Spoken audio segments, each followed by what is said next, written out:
अगोदर काय काय काय नेमकं झालं होतं मला सांगा. मग कोणाला सांगता येईना, इतकं जुनं झालं. काय म्हणताय बोला.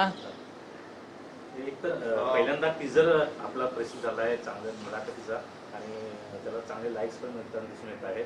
वेगवेगळे मुलाखत झाले, काय नेमकी मुलाखत? काल प्रथमच आपण पाहिलं असेल की संयुक्त मुलाखतीला सर्व पत्रकारांना बसवलं होतं. पहा, एक ऐतिहासिक मुलाखत घडताना कशी दिसते आहे. दोन धुरंधर एकत्र आले, मुलाखत देणारे आणि मुलाखत घेणारे सुद्धा. आणि एक महाराष्ट्राच्या दृष्टीनं त्याला आम्ही महाराष्ट्राची मुलाखत म्हटलं आहे. ही मुलाखत महाराष्ट्राची आहे, कारण महाराष्ट्राला जे जे प्रश्न पडलेत आणि महाराष्ट्राच्या संदर्भात ज्या ज्या समस्या आहेत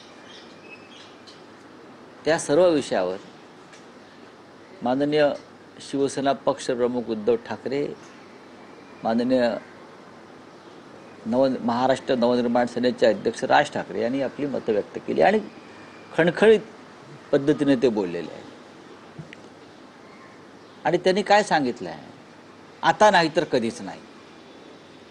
मुंबई हच्ची गेली, आपल्या पुढल्या पिढ्या बर्बाद होतील. अभी नाही तो कभी नाही.